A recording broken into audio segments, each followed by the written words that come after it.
Hi friends, how are you? Trust you all are doing well. In last episode we walked through the journey of establishment of IRDAI. As important it is to know how a regulator was established, equivalently important it is to know what prompted government to open up the sector, how it helped in economy growth and provided various employment opportunities to people, how our actual profession grew and how ASI became IAI. So, friends, welcome to the second episode of our podcast, and let's start the next leg of our journey. So, sir, when the government opened up the industry for the private participation, and you became the first chairperson, so how did you see the challenge before you, and what was your vision for the industry, and how you tackled some of the challenges, how what were those challenges which were actually tackled to make a faster progress or a quick progress, I must say.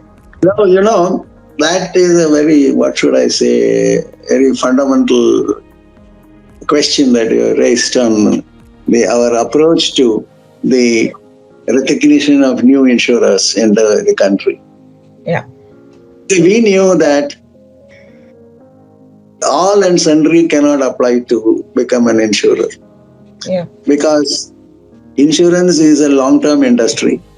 Yes. And especially in the case of a life insurer, the obligations that a life insurer undertakes goes beyond 30 years, 40 years. So whatever policies are issued today, their insurer must exist to give them claims which may arise in between, let us say, 1 to 40 years during the period of the policy. And therefore, we should ensure that persons who are admitted as insurers, new insurers, must be a competent set of people with a pedigree and with, capital resources at their command. Okay. So we had made a study, and in the case of a life insurer, we found that in the first 7-8 years of the company's existence, capital has to be introduced. And the capital has to be introduced to see that the existing businesses are kept up. And after the 7-year period where the industry becomes the unit becomes very substantially strong, there will be release of capital. You don't require capital for a life insurer after 7 or 8 years. Right. So the capital gets released slowly and all those things. Right. So that made us think what should be the initial capital which we should prescribe for a new insurance company. We knew that the LIC those days had a capital of 5 crores. 5 crores, okay. Which continued to be there for a long time till I provoked them into enhancing that to 100 crores and in line with others. But during my lifetime, the authority, they didn't do it. They must have done it subsequently. Right. So we made a rough calculation on the basis of Mr. Subramaniam and people like Mr. Shinkar and Liaquat. Others were also participating in these discussions. We made a rough calculation of what would be a minimum capital required under this thing, setting up a new business. And so we provided for a solvency, not of the Act says 1:1, but we had to concept of a required solvency margin, which was 1.5. Right. And then anybody whose solvency went below that will be questioned by the regulator, and then that solvency has to be made up. Yeah. So we also went into the structure of capital, and we said there must be a minimum of 100 crores for an insurance company to come and set up business in India. Okay. Then the third thing which I did was, so there is a question of the capital being made up of equity as well as preference capital. Okay. Since we were contemplating a restriction on foreign participation not to exceed 26% of the capital, I will see some my exposure to commerce and company law in the earlier stages of my life gave me some sort of a help in these areas. Right. You must be aware of the fact that on a preference capital, if no dividends are paid for 3 years, then the preference capital ranks on the Yes. same level as equity capital. Yeah.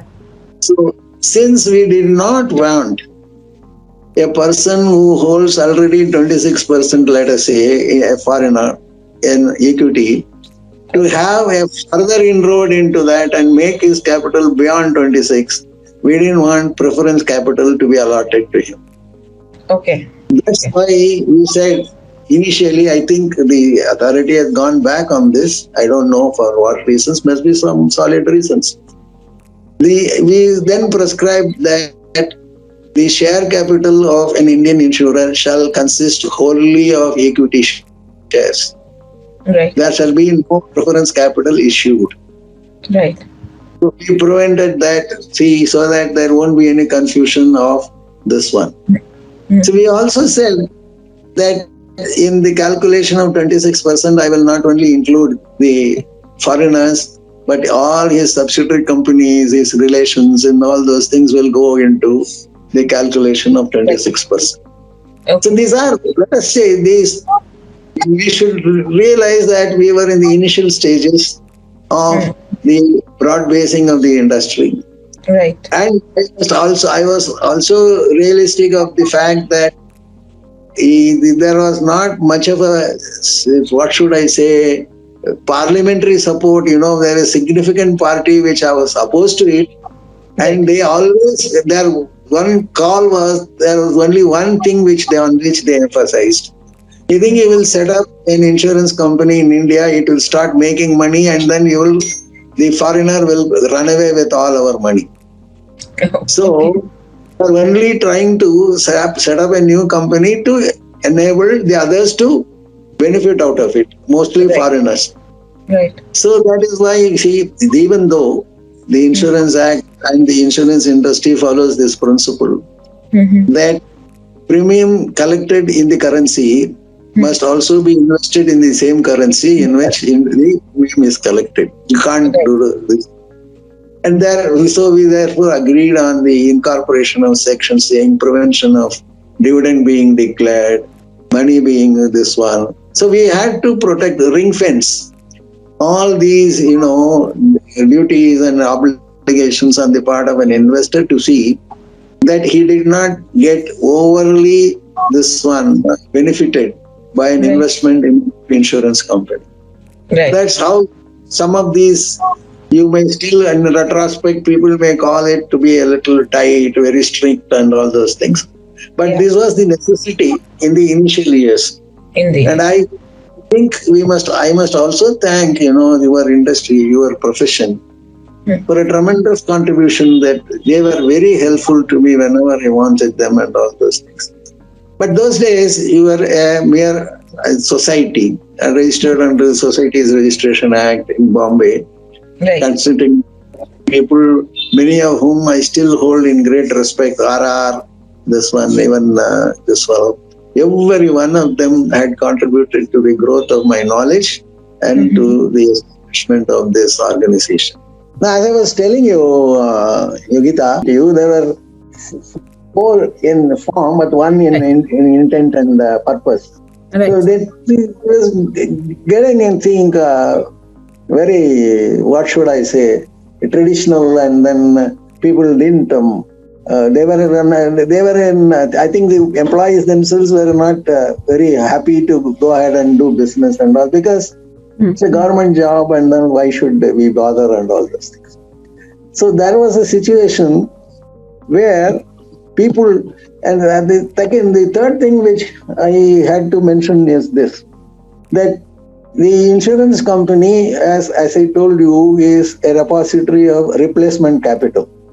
Right. And if you wanted your development of your country, and you required long-term finances, and for development of infrastructure and other areas, There is no other business which would give you this type of a facility than an insurance company.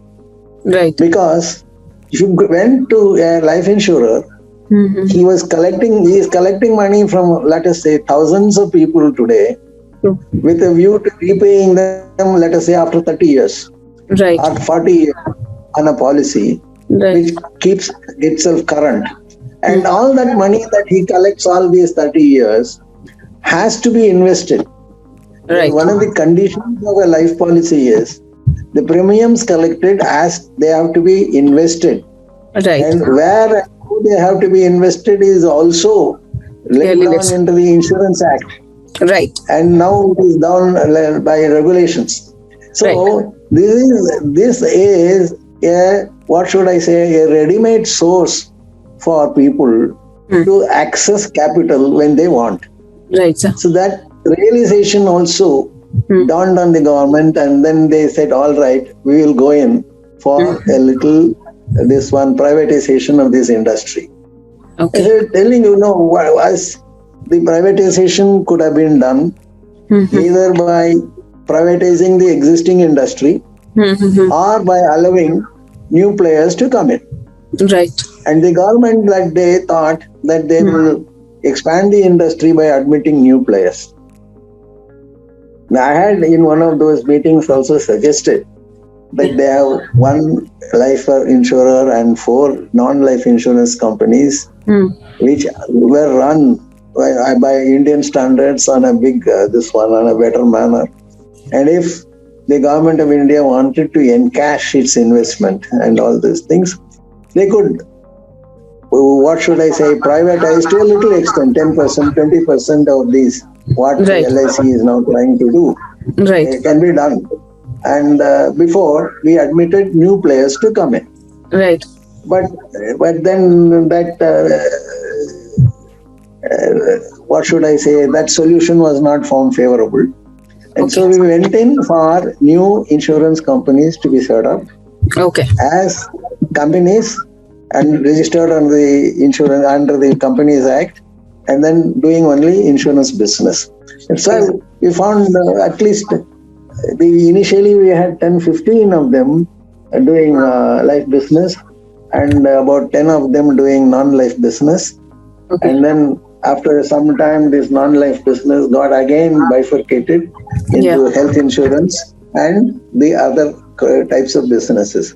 And I am today told that there are about 100 companies in India doing all sorts of insurance businesses, whether they are health insurers or whether non-life insurers or life insurers. We have got a number of companies in this area. Yes, sir. Yeah. Which has helped, not only the growth of capital, but it has helped a number of, professions to specialize themselves, including the profession of actuarial firms. Definitely, sir. Yes, sir. We have now thrown to the public opportunities to grow. Yes. Grow in various areas, either as a professional or as a businessman or as a entrepreneur, has to a large extent benefited the Indian public. Definitely. That's my assessment of the situation. Perhaps some others may put it in a different manner, but as I see it, the problem is today we have got general insurers, life insurers, and health insurers who are dedicated to running this business and our commercial lines. And they do say, for you to exist as an insurer, you must not only be known, but you must also serve the insureds at large. Right. See, the effort to market a policy, the effort to serve the policy, to service the policy, and also to claim settlement of these policies. It has led to the growth of many tertiary professions. Yes. And many of them, when I was in the regulator's office, Many of them we have tried to put them on scientific lines. You would have seen that one of our earliest regulations was on the brokers.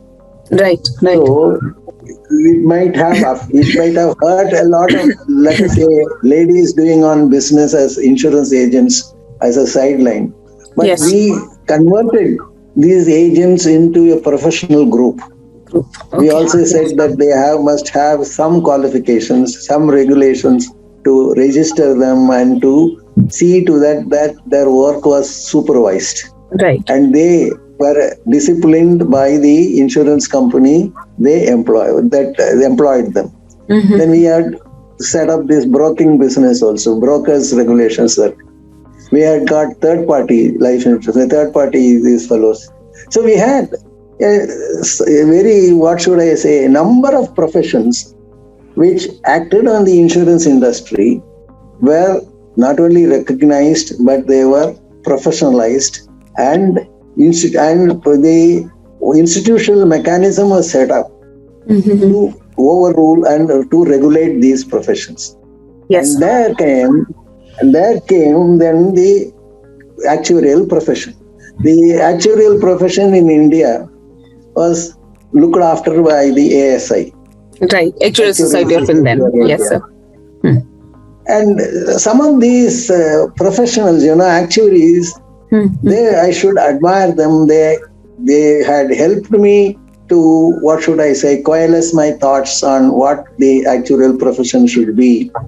People like Mr. Shinkar, whom you used to take and whom I took in the IRDA as a consultant because I didn't have a member actuary those days.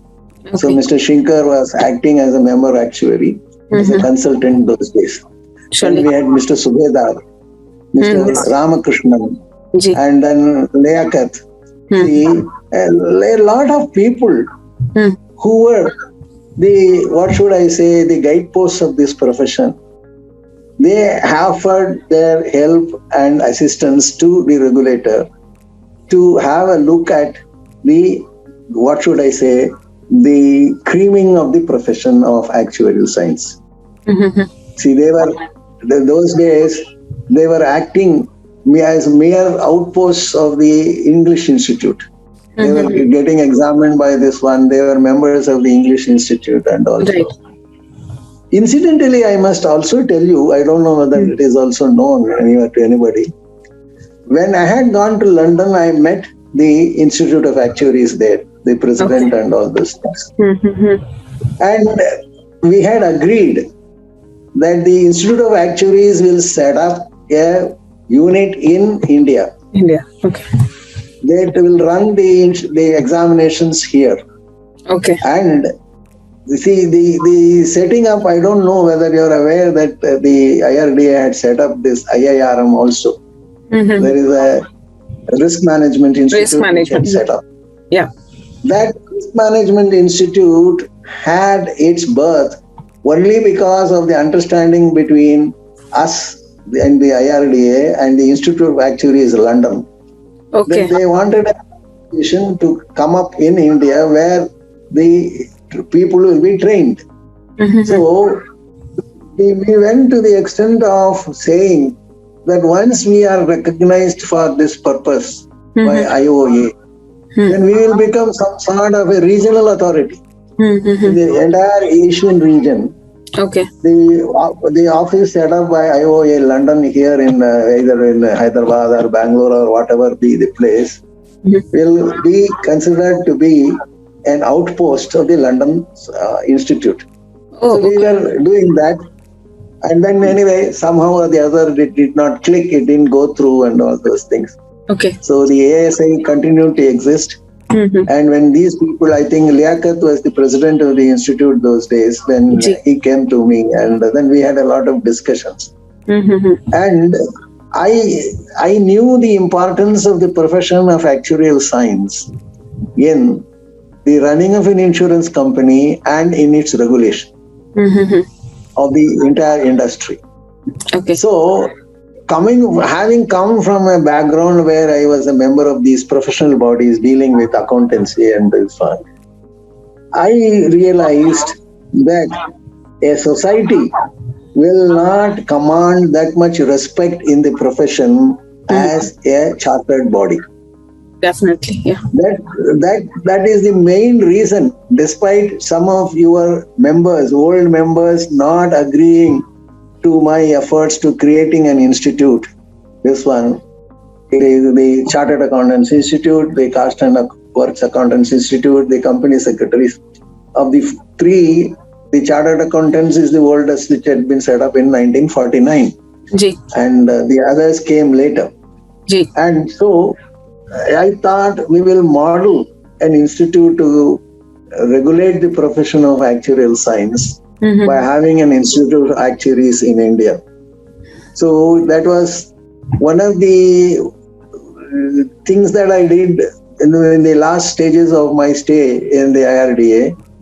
We went to the parliamentary committee and then had discussions with the bill. Then I met the chairman of the committee, had discussions with him. And it went to the extent of saying that the chairman said, "Sir, whatever you want, you please tell us. And we will incorporate all that, this one in the bill and all." That's how the seeds for the establishment and growth of your institute came to play about. And definitely, sir. Yeah. I'm not unhappy that I drove myself to getting this done. And so I thought that, like chartered accountants, the actuaries also must enjoy the respect, not only of the profession, but the public in India. And the second thing that I was ensuring to happen is that I knew the importance of the actuaries in the establishment of a risk profile, the valuation of liabilities on policies, this, that, and all. But at the same time, also recognized that under the Companies Act, under the Insurance Act, and all those things, I also realized that the Insurance Act and the Companies Act, under which all these insurance companies have been formed, they require a preparation of the final accounts of the insurer in a specific form, but to be certified by chartered accountants. Okay. So there are two professions now impinging on the profession of insurance. One is the chartered accountants and the other is the actuaries. Right. So I thought that I must mix these two professions and put a sort of an interlink between these two and see to it that they grew together.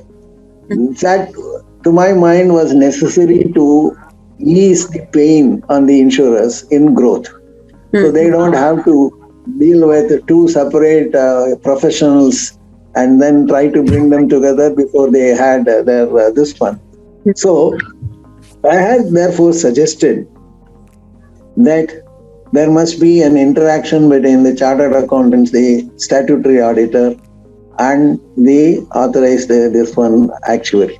Appointed actuary and statutory auditor must be part of a team which looked into the accounts of the insurers. I think, and also in many committees which we had appointed, the accounting standards board, this, that, and all, you will find representatives of both the institutes being there. So this, I think, it still continues this sort of a cooperation.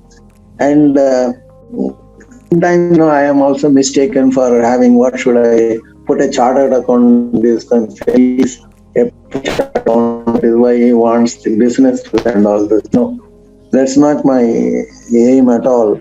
The aim to see that these two professions, which are necessary for the running of an insurance company, came together and walked together and tread the same path, all those things. So I am sure that something which I decided in 2000 as possible and necessary, in 2022, 25 and all that may think to be not necessary, and then we should take a different path for growth. That's a part of growth of a business, part of growth and all. It will happen. But let me clarify, this was my objective when I thought these two professions must come together. Today, as an actual profession, your vision really helped to establish that. No, then I think I will briefly touch upon the other issue which you had also raised. Ji. That conference which we held, or the actuarial conferences. See, we wanted, what should I say, transfer of technical knowledge from the West to the Indian actuaries, and then how to run a professional body, how to inculcate the basic principles of actuarial science, and how to develop all these things. And last of all, how to make the profession of actuary known to people in India. Right. Well, simply because I was a member of ASI, I conducted some, what should I say, risk assessments, or I did some valuation for an insurance company and all. That profession doesn't grow. The people must know what really the profession is and all this. True. So when Lakat had come to see me one day, then I said, why don't you, what should I say, broad base your activities and then let the public know what sort of a profession you are and all this. Right. They didn't have the money. Those days, I also didn't have the money. Though today, the IRDAI must be sitting on a couple of 1,000 crores of this one money collected from the insurance industry. Those days were 1999, 2000, before I was born as a statutory body.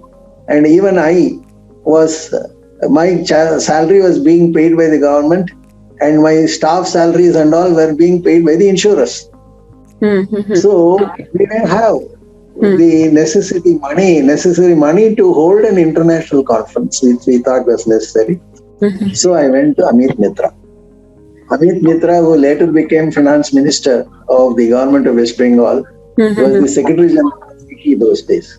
Okay. Very nice man, very forward-looking individual. And we went and talked to him about this. He said, all right, sir, we will sponsor this. Okay. Great. We will sponsor this, and I will give you also some money out of it if they have got a surplus. Okay. That is how the first of these conferences came about. Yeah. And Okay. it became an annual feature of that. Yes. And I don't know, you perhaps were not there. Those days, you should have been there to witness the interest shown by international actuaries to attend this conference, participate in these conferences, and then share their knowledge and all these things. I think we didn't do bad. And so we had set up a precedent, which I think my friends and Liakat's successors are continuing to do this. This international conference used to be held an annual event.